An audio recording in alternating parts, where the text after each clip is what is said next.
Question number 15.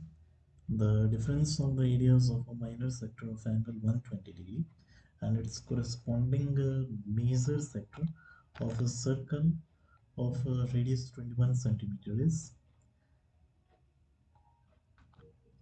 एक circle जिसका radius 21 centimetre है उसके माइनर सेक्टर और मेजर सेक्टर के एरियाज के बीच का डिफरेंस क्या होगा, जिसमें कि माइनर सेक्टर का एंगल 120 डिग्री प्रोवाइड किया गया है। जैसा कि माइनर सेक्टर का एरिया जो है 120 डिग्री है और मेजर सेक्टर का 240 हो जाएगा, बिकॉज पूरा होता है आपका 360 जिसमें 120 मेंशन है।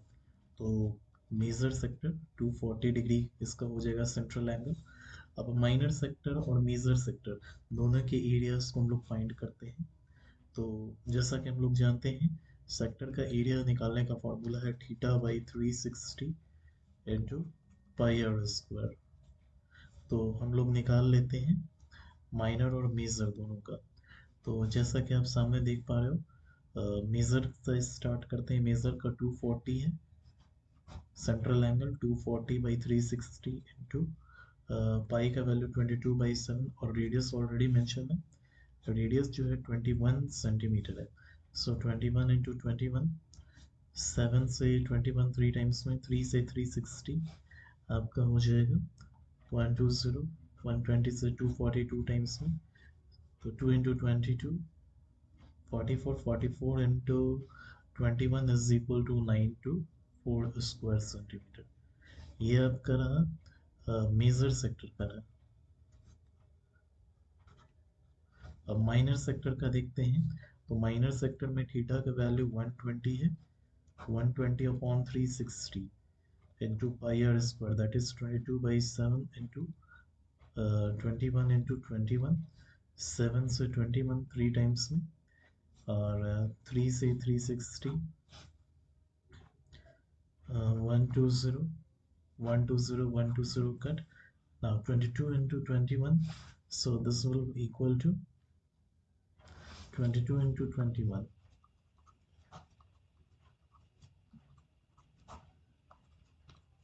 462 स्क्वायर सेंटीमीटर। ये आपका रहा माइनर सेक्टर।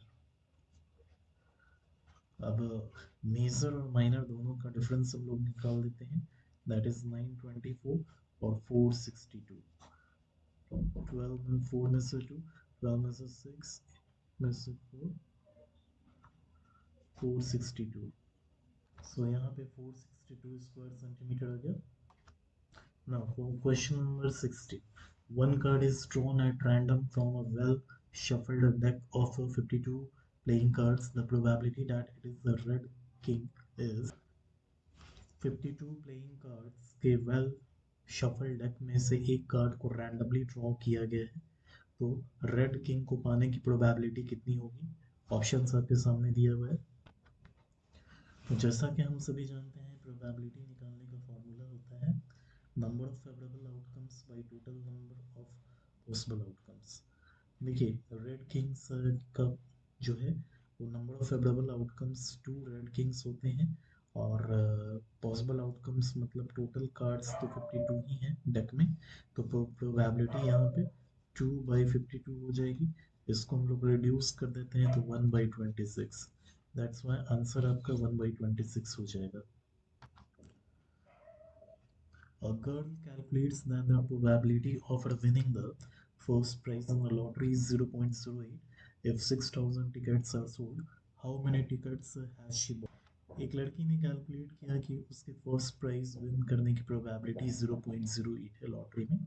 अगर 6,000 टिकट्स को बेचा गया तो उसने कितना टिकट्स को परचेज किया था। देखिए एक्चुअली बेचा गया था, अगर बेचे जाने की बात कहें तो टिकट्स जो है वो अप्रॉक्स 6,000 टिकट बेचे गए थे, जैसा कि क्वेश्चन में मेंशन किया है। सपोज करते हैं कि उसने एक्स टिकट परचेज किया तो उसके जीतने की प्रोबेबिलिटी जो थी वो 0.08 थी। और प्रोबेबिलिटी इज इक्वल टू, हम लोग जैसा कि जानते हैं प्रोबेबिलिटी का फॉर्मूला होता है number of favourable outcomes by total number of possible outcomes. ये प्रोबेबिलिटी का फॉर्मूला है, इसी को अप्लाई यहाँ पे किया गया है। तो मान लेते हैं कि उसने एक्स टिकट्स परचेज किया था और टोटल नंबर ऑफ टिकट जो सोल्ड हुआ वो 6000 था, जिसमें उसकी प्रोबेबिलिटी जितने की 0.08 थी। एक्स को हम लोग कैलकुलेट कर देते हैं, x by 6000 8 upon 100 00 x is equal to 8 into 60 68 is 488। It means उसने 480 टिकट्स को परचेज किया था। The annual rainfall record of a city for 66 days is given in the following table। यहाँ पे जो टेबल है उसमें 66 डेज के लिए एक शहर का एनुअल रेनफॉल शो किया गया है। अब इसमें करना क्या है, model the difference of upper limits of model and medium classes is, model के अपर लिमिट्स और मीडियम क्लासेस के बीच का डिफरेंस फाइंड करना है। तो जो चार्ट दिया गया है उस चार्ट को हम लोग टेबल वाइज फ्रीक्वेंसी टेबल में अरेंज कर देते हैं। रेनफॉल 0 to 10, फिर 10 to 20, मतलब चार्ट को हम लोग इस तरह से अरेंज कर देंगे फ्रीक्वेंसी टेबल में। और नंबर ऑफ डेज वो कितने दिन हुआ था, और कम्युलेटिव फ्रीक्वेंसी हम लोग कैलकुलेट करेंगे। कम्युलेटिव फ्रीक्वेंसी जैसा आप सामने देख पा रहे हो 22, तो ये 22, फिर 22 प्लस 10, तो ये आपका हो जाएगा 22, 22 प्लस 8 40, 40 प्लस 15 55, फिर देन 55 प्लस 5 60, 60 प्लस 6 66। आप नोटिस कर रहे हो हर बार ये आपका कम्युलेटिव फ्रीक्वेंसी है। ओके, और अब यहाँ पे हम लोग चेक करते हैं इसका, मतलब बीच वाला पार्ट निकालते हैं। तो ये टोटल जो है 0 से लेकर के 60 तक का, ठीक ना, ये एक्चुअली 0 से लेकर के 60 तक का, तो 60 का हम हाफ करते हैं तो 30 अप्रॉक्स हो जाएगा। तो ये एक्चुअली जो हमारा बीच वाला जो रेंज जो होगा वो आपका अप्रॉक्स यहाँ पहुँच रहा होगा, क्योंकि यहाँ 22 आया, फिर 32 32 8 40 40, एक्चुअली क्या है वो 3 33 से क्या है कम है। तो इसलिए हम लोग इस वाले को कंसिडर करेंगे, यानी इस वाले क्लास को ही हम लोग चूज करेंगे। ओके, तो ये वाले हिस्से को हम लोग मीडियम के तौर पे चूज करेंगे। अब जो क्वेश्चन अराइज हो रहा है इसमें, क्वेश्चन में यही पूछा जा रहा है the difference of upper limits of model and medium classes. Medium और मॉडल क्लासेस के अपर लिमिट्स का डिफरेंस क्या है।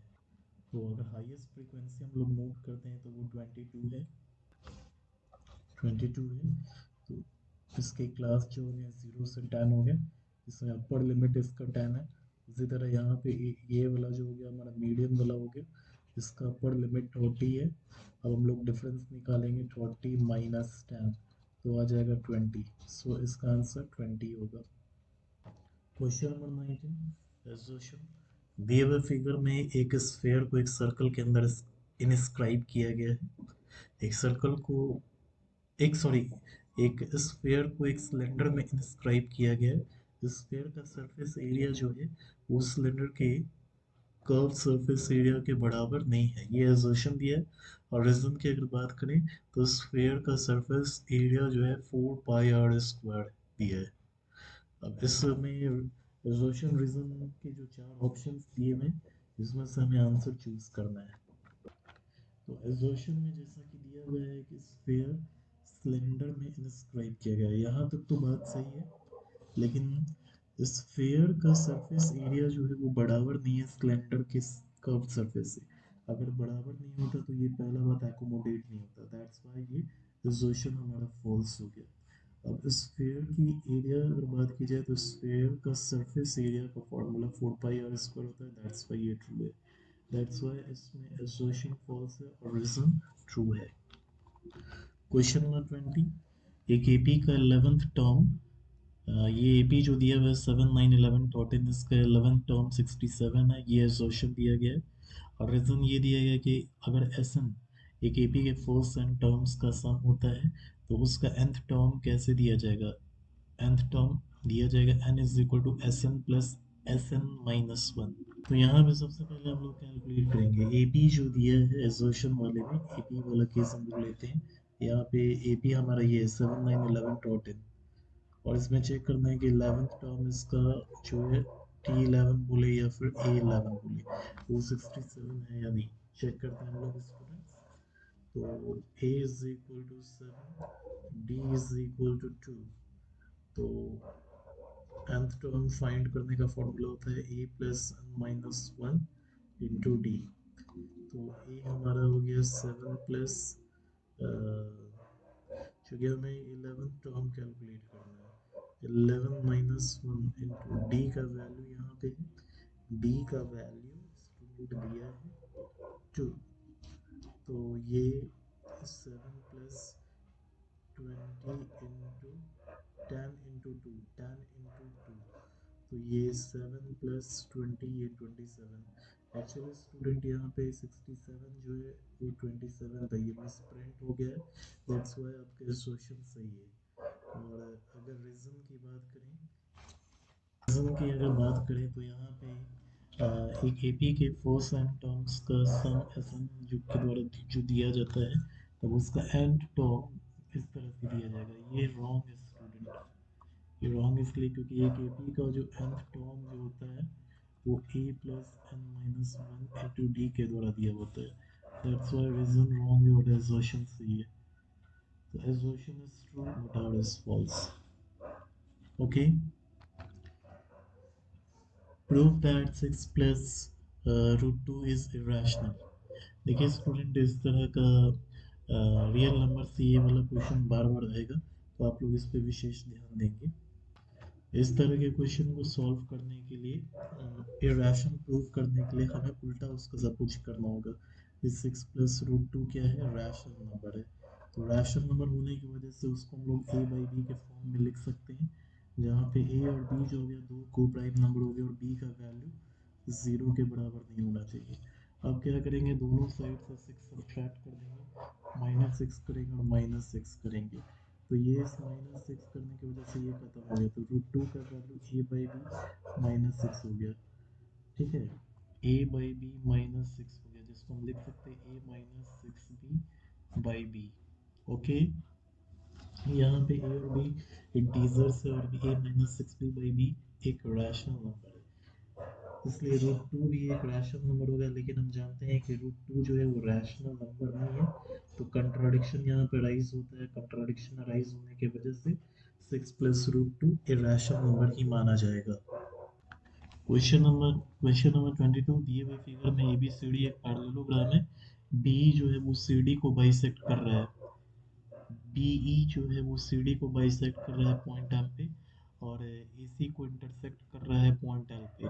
प्रूव यही करना है कि ईएल जो है वो 2बीएल के बराबर है। जैसा कि आप सामने फिगर देख पा रहे होंगे कि बीई जो है वो सीडी को बाइसेक्ट कर रहा है पॉइंट एल पे और एसी को बाइसेक्ट कर रहा है पॉइंट एल पे। तो हमें यही बात प्रूव करना है कि ईएल जो है वो 2बीएल के इक्वल है। ओके, तो इस प्रूफ को करने के लिए हम लोग जो दो ट्रायंगल यहाँ पे चूज करेंगे, उसमें एक ट्रायंगल हमारा ए एल ई होगा, पहला ट्रायंगल, और दूसरा ट्रायंगल हमारा सी एल बी होगा। ये दो ट्रायंगल चूज करेंगे हम लोग। ओके, अब ट्रायंगल ए एल ई और सी एल बी को हम लोग सिमिलर प्रूफ करेंगे। ओके स्टूडेंट,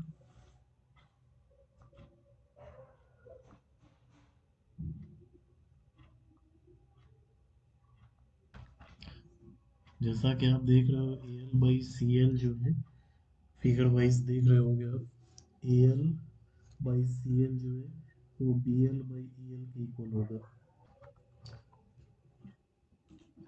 इसको हम लोग इक्वेशन वन के तौर पे ट्रीट करेंगे, as per similarity of triangle.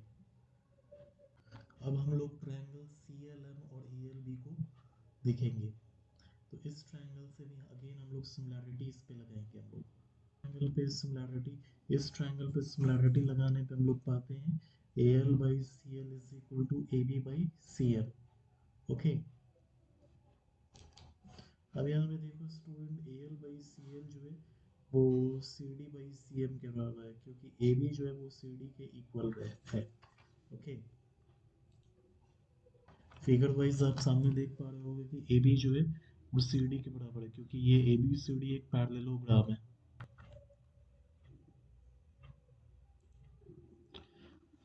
सो इन्हीं दो इक्वेशंस का यूज करते हुए, यानी पहला इक्वेशन ये और दूसरा इक्वेशन जो हमने इसको पाया, इन्हीं दोनों इक्वेशन का यूज करते हुए AL बाई CL से यहाँ ये पाया और AL बाई CL से यहाँ पे ये पाया, यानी ये वाला पार्ट जो है इसके बराबर हो गया, यानी EL by BL is equal to CD जो है एक्चुअली CM उसके बीचों बीच फॉल कर रहा था, तो M उसका मिड पॉइंट हो गया, तो CD को हम लोग लिख सकते हैं 2CM बाई यहाँ पे CM।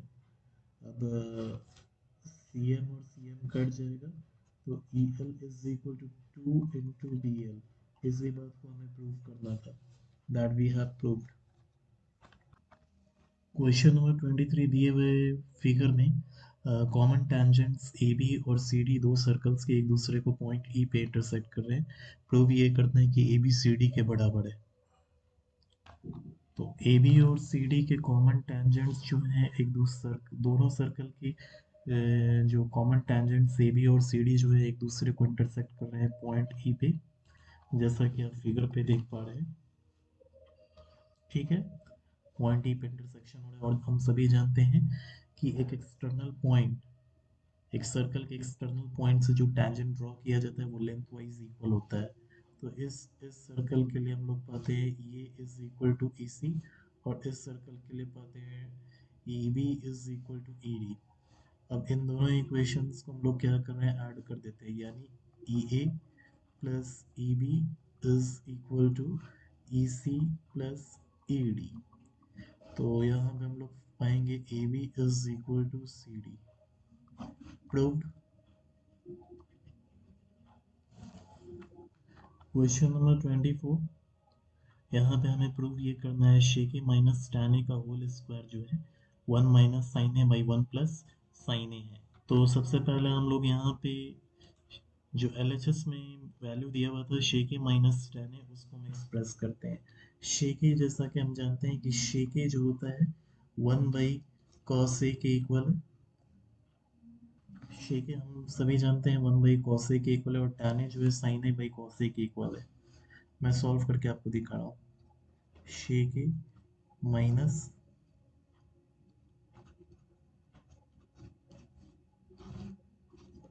शेक ए जो कि 1 बाई कॉस ए के इक्वल होता है, और tan ए जो कि sign A by cos A के इक्वल होता है। इसका हम लोग स्क्वायर कर देते हैं, तो कॉस ए 1 माइनस साइन ए का होल स्क्वायर, तो ये आपका हो गया 1 माइनस साइन ए का whole square by cos A का स्क्वायर, जो कि कॉस स्क्वायर ए हो जाएगा। ओके, इसको हम लोग आगे प्रोसीड करते हैं। जैसा कि हमारा क्वांटिटी आया था 1 माइनस साइन ए का स्क्वायर बाई कॉस स्क्वायर ए, इसको हम लोग लिख सकते हैं 1 minus sine A into 1 minus sine A, और कॉस स्क्वायर ए को हम लोग लिख सकते हैं 1 minus sine square A. Further 1 minus sine A into 1 minus sine A, और नीचे 1 माइनस साइन स्क्वायर है जो कि A square minus B square form में दिख रहा है, तो 1 plus sine A by 1 minus sine A इस फॉर्म में आ गया, जिससे होगा ये कि 1 माइनस साइन ए 1 माइनस साइन ए कट गया, तो हमारा बचा ये क्वांटिटी, यही हमें लाना था जो RHS में था। इस प्रकार ये प्रूव्ड हो गया। ओके, और इसका और करके जो क्वेश्चन दिया हुआ है कि express the trigonometric ratio of shake and tan in terms of sin a। sin a के टर्म्स में shake और tan a के trigonometric ratios को एक्सप्रेस करें।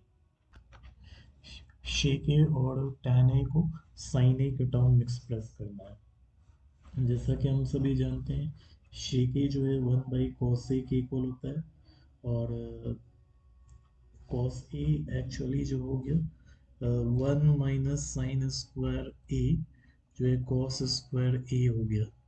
अगर इसको हम लोग रूट में डाल देते हैं तो रूट में डालने से ये क्या हो जाएगा आपका cos a ही हो जाएगा, ठीक है। तो यहाँ पे ये cos a को इसमें कन्वर्ट कर दिया गया है 1 - sin² a में। तो शेक a को हमने sin a के टर्म में एक्सप्रेस कर दिया। उसी तरह tan a जो कि sin θ / cos θ होता है, यहाँ पे थीटा एक्चुअली a है, तो sin a / cos a।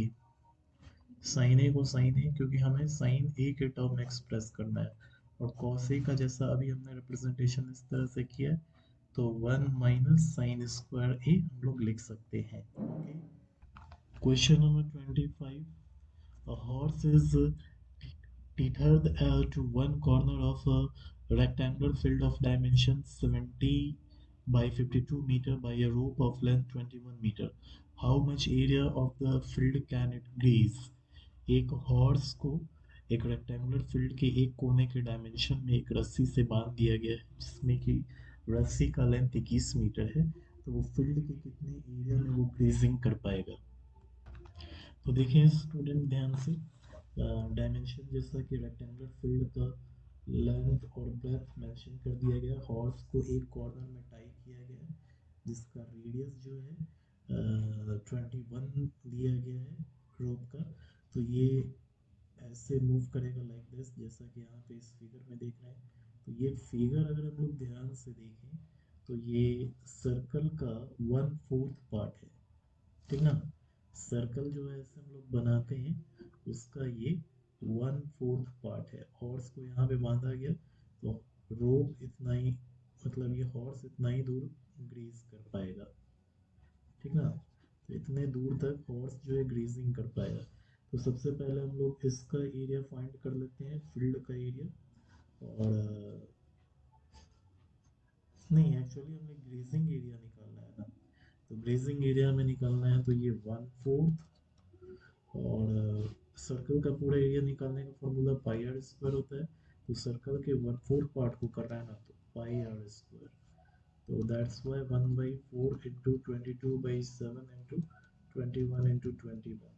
7 से 21 3 टाइम्स में, ओके स्टूडेंट। 22 3 is 66, 66 इंटू 21, ये 692 बाई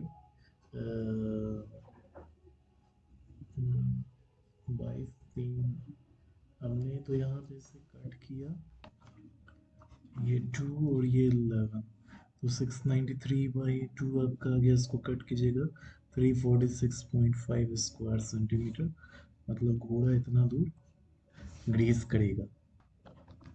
इसका 25 का और में जो करके क्वेश्चन दिया गया उसमें ये दिया जा रहा है कि क्लॉक का लॉन्ग और शॉर्ट हैंड जो है 6 सेंटीमीटर और 4 सेंटीमीटर रिस्पेक्टिवली, यानी लॉन्ग हैंड 6 सेंटीमीटर का है, शॉर्ट हैंड 4 सेंटीमीटर का है।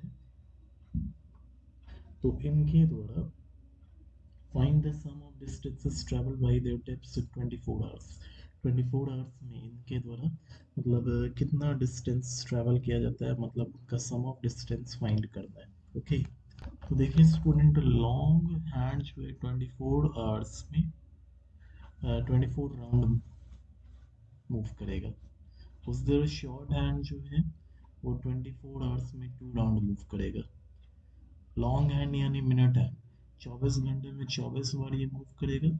शॉर्ट हैंड यानी आवर हैंड 24 घंटे में 2 बार मूव करेगा। अब जो सर्कल का रेडियस जो लॉन्ग हैंड के द्वारा बन रहा है वो 6 सेंटीमीटर गिवन है, और शॉर्ट हैंड के द्वारा जो सर्कल का रेडियस 4 सेंटीमीटर गिवन है। एक राउंड में लॉन्ग हैंड के द्वारा जो डिस्टेंस ट्रेवल किया जा रहा है उस सर्कल का सर्कमफ्रेंस होगा, दैट इज 2πr होगा। वैल्यू हम लोग यहाँ पे पुट करते हैं 2 इंटू 6 इंटू 5, क्योंकि लॉन्ग हैंड का रेडियस 6 है तो ये 12 पाई सेंटीमीटर हो जाएगा। तो 12 राउंड में इसके द्वारा, क्योंकि ये 24 बार मूव कर रहा है ना, तो 24 × 12 पाई तो 288 पाई हो जाएगा। अब राउंड मतलब ये शॉर्ट हैंड की बात करें तो इसके द्वारा जो डिस्टेंस ट्रेवल किया जा रहा है वो 2 पाई आ रहा है। तो इसका जो रेडियस दिया था शॉर्ट हैंड का 4 था, तो 2 × 4 दैट इज 8 पाई। लेकिन ये 24 घंटे में 2 ही राउंड मूव कर रहा है, तो इसके द्वारा जो डिस्टेंस ट्रेवल किया जा रहा है वो 16 पाई है। ओके स्टूडेंट, 16 पाई इसके द्वारा, तो 288 पाई इधर का और 16 पाई, यानी कुल मिलाकर के 304 पाई का डिस्टेंस ये दोनों हैंड्स ट्रैवल करेंगे। ये जो हमारा 304 पाई आया है, पाई का वैल्यू हमारा 3.14 होता है, तो 304 इंटू 3.14 मल्टीप्लाई करने पर इसका वैल्यू 954.56 सेंटीमीटर आ जाएगा। तो 24 घंटे में डिस्टेंसेस का जो सम जो हुआ वो उनके द्वारा जो लॉन्ग और शॉर्ट हैंड के द्वारा जो ट्रैवल किया गया वो 954.56 सेंटीमीटर है। ओके, अब सेक्शन सी स्टार्ट करते हैं। Shekhar wants to plant 45 corn plants, 81 tomato plants and 63 ginger plants. If he plants them in such a way that each row has the same number of plants and each row has only one type of plant, what is the greatest number of plants he can plant in a row? Shekhar 45 corn plants, 81 tomato plants और 63 ginger plants को लगाना चाहता है। अगर वो इन सभी को इस तरह प्लांट करता है कि प्लांट्स का प्रत्येक रो में नंबर और प्रत्येक रो में नंबर सेम हो और प्रत्येक रो में एक ही तरह का प्लांट हो, तो एक रो में वो कितने प्लांट को लगाएगा। तो स्टूडेंट, ऐसे सवाल में हम लोग HCF मेनली फाइंड करते हैं। यहाँ पे HCF हम लोग निकाल देते हैं 81, जिसको हम लोग एक्सप्रेस करते हैं प्राइम फैक्टर। 81 का प्राइम फैक्टराइजेशन निकाल देते हैं तो 3 का पावर 4 हो जाएगा। 45 का निकालते हैं, 81 का अगर हमने जैसे निकाला, अब देख लो एक बार,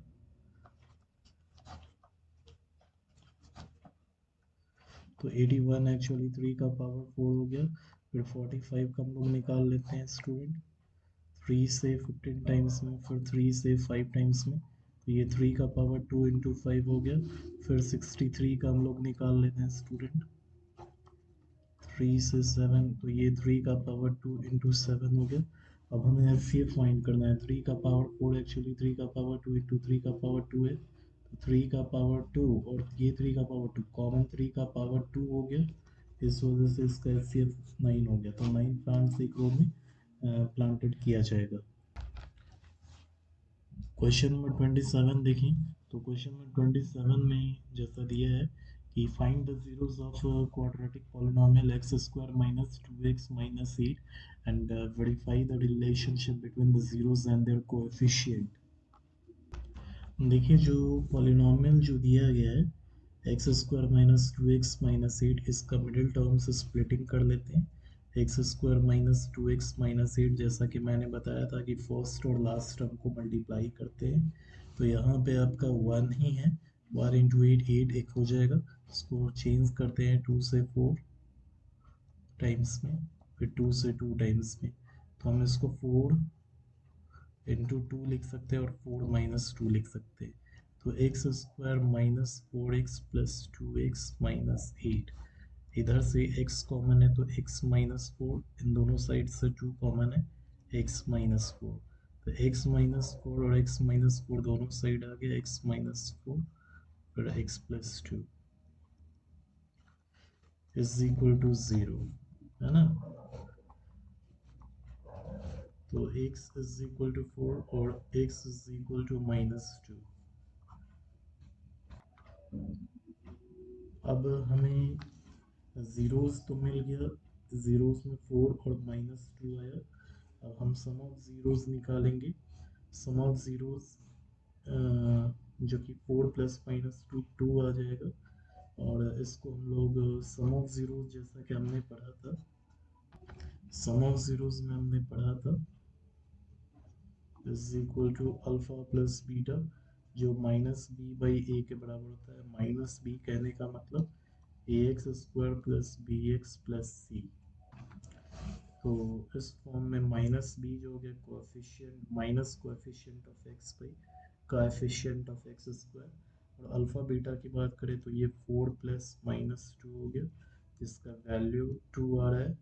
तो माइनस रिलेशन वाइज अगर देखा जाए तो ये -2/1 है, जो minus coefficient of X by coefficient of X square के इक्वल है। तो ये रिलेशन तो वेरीफाई हो गया। Sum of zeros product of zeros की बात करें तो alpha into beta that is, इस हिसाब से इसका वैल्यू हो जाएगा 4 इंटू -2 दैट इज -8, जो कि c बाई ए के इक्वल होना चाहिए, यानी constant term by coefficient of X square. तो जीरोस और कोएफिशिएंट के बीच का रिलेशनशिप वेरीफाई हो गया। Question number 28, linear equation x plus y is equal to 5 and 2x minus 3y is equal to 4 को एलिमिनेशन और सब्स्टिट्यूशन मेथड दोनों से सॉल्व करें। देखिए जैसा कि इक्वेशन दिया हुआ है x plus y is equal to 5 और 2x minus 3y is equal to 4। Elimination method से सॉल्व करने हम लोग जा रहे हैं। किसी एक वेरिएबल को सेम बना देंगे, या तो x को या तो y को। जैसा कि यहाँ पे x को ही सेम बनाया गया है, इट मीन्स फर्स्ट इक्वेशन को 2 से मल्टीप्लाई किया गया, तो ये 2x plus 2y is equal to 5 2 से 10। अब क्या किया जा रहा है, 2x अब सब्ट्रैक्ट किया जा रहा है। तो सब्ट्रैक्ट करते हुए हम ये पा रहे हैं 2x और 2x कट गया, 2y minus minus 3y is equal to 10 minus 4। तो ये 2y माइनस माइनस यानी 2y plus 3y is equal to 6, यानी 5y इज इक्वल टू 6। तो y इज इक्वल टू 6/5 हो जाएगा।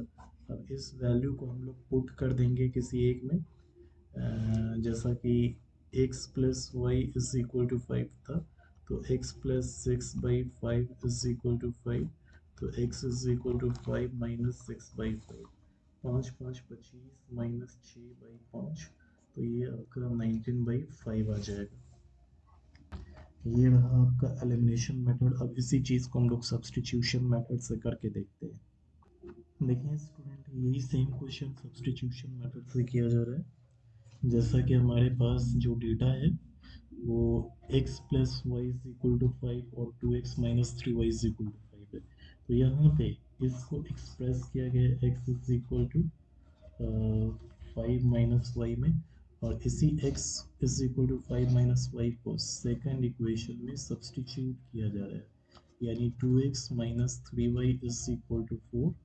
तो 2 इंटू एक्स के जगह 5 minus y minus 3y is equal to 4, 2 5s are 10 minus 2y minus 3y is equal to 4, 10 minus 5y is equal to 4, okay, minus 5y is equal to 4 minus 10, minus 5y is equal to minus 6, तो y is equal to minus 6 by minus 5, minus minus cut गया, यानी y का value 6/5।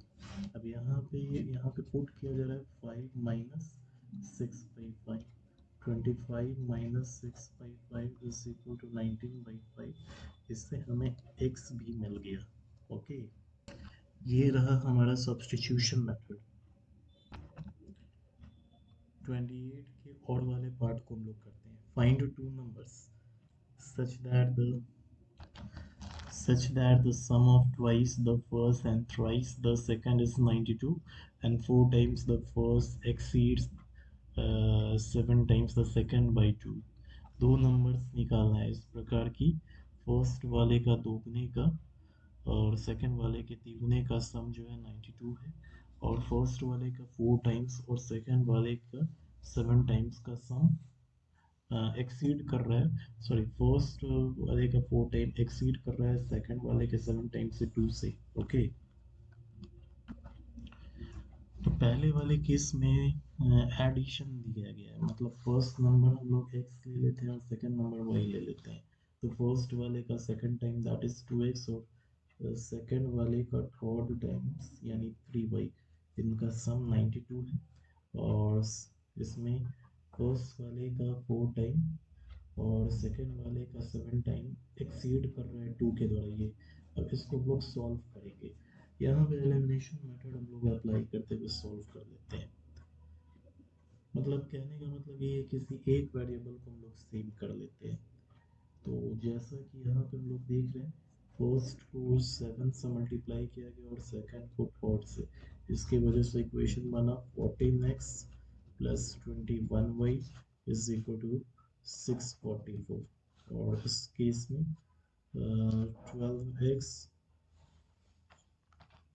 12x minus 21y 3 2 6। अब क्या होगा, इन दोनों equation, इसको equation 4 मान लेते हैं, इसको इक्वेशन 4 मान लेते हैं। इक्वेशन 4 और 4 को ऐड करते हुए हम क्या पाते हैं, ये दोनों खत्म हो जाएगा। 14 प्लस 12 हमारा 14 प्लस 12 जो है, इससे हमें 26x मिला और 644 और 6 को ऐड करते हैं तो वैल्यू 650 मिला, यानी x is equal to 650 by 26। ठीक है, अब 26 से इसको हम लोग कट करते हैं तो 26 से ये कट हो जाएगा 2 टाइम्स में 52, फिर 1305 टाइम्स में, यानी x का वैल्यू 25 आ गया। अब इस x के वैल्यू को यहाँ पे हम लोग सब्स्टिट्यूट कर देते हैं इस इक्वेशन में, that is 2 into 25 plus 3y is equal to 92, 50 plus 3y is equal to 92, 3y is equal to 92 minus 50 to 42। अब 3 से 42 अगर हम लोग चेक करें तो 1 4, यानी y का वैल्यू 14 और x का वैल्यू 25। तो हमारा फर्स्ट और सेकंड नंबर जो है वो निकल गया।